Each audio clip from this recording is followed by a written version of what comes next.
CAN 2015, la composition des différents groupes connus, la Côte d'Ivoire dans la poule D, avec la Guinée, le Cameroun et le Mali. Célébration hier de la journée internationale des personnes handicapées, les tout-petits n'ont pas été oubliés. Au Mali, l'ONU décide de renforcer la présence des casques bleus dans le nord du pays, qui pourrait passer de 600 à 2000. Voilà pour les titres. Madame, Monsieur, bonjour. Avant tout, sachez que le chef de l'État, le président Alassane Ouattara, sera reçu cet après-midi même à l'Élysée par son homologue François Hollande. La coopération bilatérale au menu de la rencontre entre les deux hommes. Le chef de l'État, qui vous le savez certainement, est à Paris depuis hier où il participe au 11e Forum Aspen Europe-Afrique, forum basé sur les évolutions technologiques. CAN 2015, la composition des 4 groupes est connue. La Côte d'Ivoire est dans la poule D avec la Guinée, le Cameroun et le Mali. Le top départ de la Grand-Messe sera donné le 17 janvier prochain à l'affiche Guinée équatoriale, Congo au Brazzaville.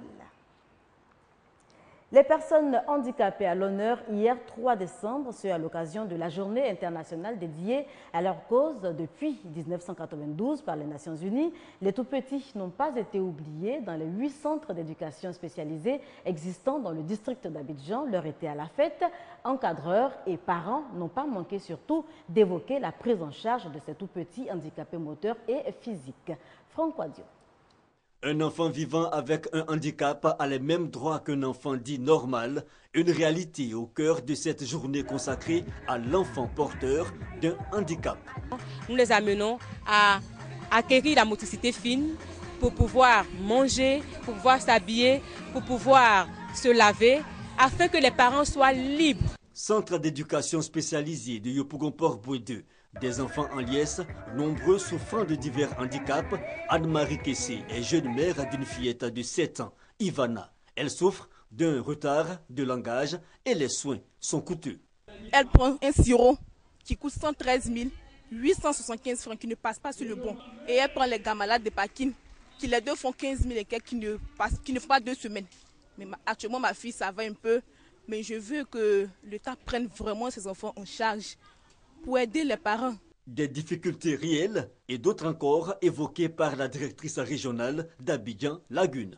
Qu'on crée un grand centre en vue d'accueillir tous les enfants porteurs de handicap et que soient mis à la disposition de ces enfants-là des spécialistes. Des spécialistes pour une meilleure prise en charge. La tutelle reconnaît l'urgence. L'intervention du partenaire semble être la panacée. L'aide de ces partenaires-là pour pouvoir aider les parents à subvenir à l'achat des médicaments. La prise en compte des enfants porteurs de handicap, un vaste chantier donc, de la joie de vivre en perspective pour ces enfants.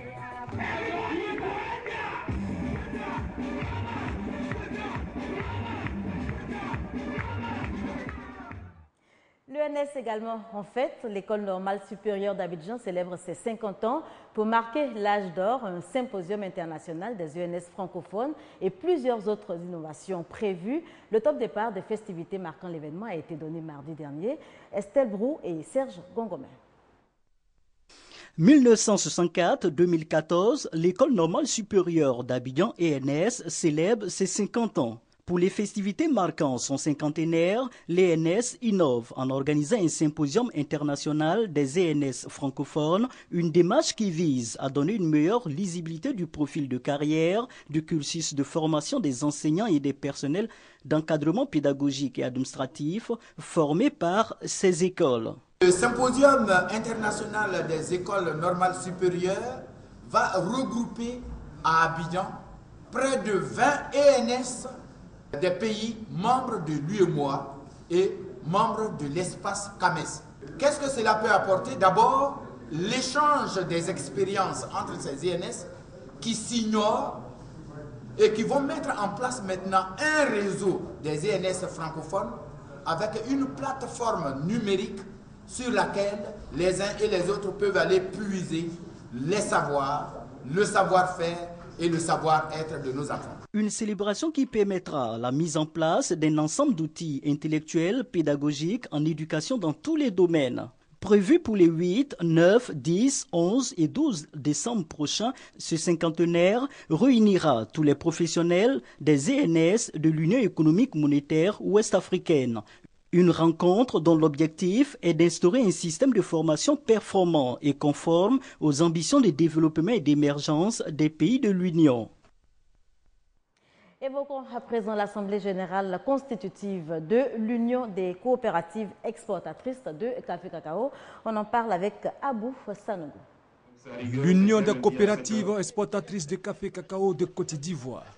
Une assemblée générale pour relancer les activités. Une quarantaine de coopératives représentées par leurs présidents et directeurs généraux ont répondu à l'appel. Objectif, redynamiser l'UCOPEXI afin de la rendre plus compétitive au plan international. Objectif que s'engage à atteindre le président du conseil d'administration nouvellement élu, Mamadou Bamba. Mieux, il entend placer son mandat sous le signe de la cohésion, de l'union et de la fraternité des coopératrices exportatrices de café cacao. Mamadou Bamba veut aussi prôner le partenariat entre tous les acteurs de la filière. Autre défi de la nouvelle équipe dirigeante, l'industrialisation pour la transformation des fèves en produits semi-finis. Toute chose qui permettra le positionnement de la Côte d'Ivoire au plan international. Un quatrième marché pour San Pedro, c'est dans le sud-ouest de la Côte d'Ivoire. Le marché a été offert par un opérateur économique. Il a été inauguré récemment par le maire Nabo Clément. On en sait plus avec Thérèse Yoboué. Bongolo, c'est le nom du marché qui vient d'être inauguré au quartier JB de San Pedro. Il s'étend sur une superficie de 15 000 m². Le marché compte 1000 places en étal de béton, 70 magasins. Le coût de la réalisation est estimé à plus d'1 milliard de francs CFA. L'initiateur de ce marché, Jean Cablan, a expliqué que cet espace commercial est sa contribution au développement de la commune de San Pedro. Le maire Nabo Clément a salué l'action de ses donateurs. Il a invité d'autres opérateurs à lui emboîter le pas pour doter les principaux quartiers de la commune d'un marché. Il y a des gens qui sont riches, très riches, mais qui n'aident personne. Et nous venons de voir une œuvre de grande portée. Nous voulons féliciter donc la famille Cablan. C'est du jamais vu à San Pedro et il faut que ça continue. Chaque quartier de San Pedro doit avoir un marché comme ça. Il faut au moins 10-15 marchés comme ça à San Pedro. Il a lancé un appel aux femmes du sous-quartier voisin CMA afin d'acquérir des places au sein de ce marché et de libérer la chaussée. Le marché Bongolo dispose de nombreuses commodités, dont un site de déchargement de 1300 m², des toilettes publiques ainsi qu'une mosquée. Le marché Bongolo devient le 4e grand marché de San Pedro, après le principal marché Félix Nabo au quartier Bardo, le grand marché de la cité et celui du quartier Lac. À Azaguié, ville de la région de l'Agnébitiassa, c'est dans le sud de la Côte d'Ivoire, l'actualité est marquée par la fête de l'Ignam, fête célébrée récemment, occasion de retrouvailles pour les fils et filles de la région, nous dit Serge Collier. La communauté abbé d'Azaguié-Awa a fêté dans la joie et dans l'allégresse la fête d'Ignam. Cette célébration, dénommée le Giga en langue locale abbé, a un sens de purification. Se purifier en se trempant dans la rivière du village. Les outils qui ont servi aux travaux champêtres bénéficient également de ce bain de jouvence. Ce moment est synonyme de nouvelle année et de nouveau départ pour toute la population. La fête d'Ignam donne également l'occasion de régler les problèmes au sein des grandes familles du village. Le nouvel an, chez les abbés du canton Kos, marque surtout la sortie de la génération Guéou. Le chef du village d'Azaguié-Awa, Akoakou Omer, a souligné l'opportunité d'une telle célébration. Le parrain de la fête d'Ignam à Azaguié-Awa, Konan Yao Patrice, s'est réjoui du caractère authentique et culturel de l'événement en pays abbé. Le chef de terre a pour sa part béni le lieu de la cérémonie avant d'en faire autant pour toute la population d'Azaguié-Awa.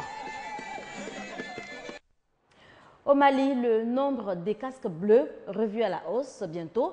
Il devrait passer de 600 à 2000. L'ONU entend renforcer la présence de la MINUSMA dans le nord du pays pour être plus efficace face à la menace terroriste. La Corne de l'Afrique, en proie au terrorisme, les islamistes Shebab multiplient les attentats meurtriers en Somalie et également au Kenya. Le Kenya encore sous le choc après le massacre de 36 personnes mardi dernier dans le nord-est de ce pays. Le kamikaze visait un convoi de l'ONU sur la route de l'aéroport de Mogadiscio. L'escorte de sécurité n'a rien pu faire contre la voiture piégée. L'explosion a retenti dans toute la capitale somalienne. Au moins 4 personnes ont été tuées sur le coup. Il y a des morts, y compris un officier de sécurité. D'autres personnes ont été blessées sur le lieu de l'explosion. On est en train d'enquêter. Pas encore de revendication, mais l'attaque porte vraisemblablement la signature des Shebab. Cet assaut intervient tout juste 24 heures après une attaque sanglante, cette fois de l'autre côté de la frontière, au nord du Kenya, à Madera. Dans la nuit de lundi à mardi, les islamistes Shebab ont exécuté 36 ouvriers kenyans juste parce qu'ils n'étaient pas musulmans. Depuis ces assassinats barbares, c'est le sauve-qui-peut général à Madera. Des centaines de personnes campent devant les barrages militaires pour demander la protection de l'armée. Ils ont peur de nouveaux raids. Les terroristes s'en prennent au Kenya car ils participent militairement à la force de l'Union africaine déployée à Mogadiscio. Le président Kenyatta est de plus en plus critiqué pour son impuissance à juguler ces attaques croissantes contre les civils kenyans.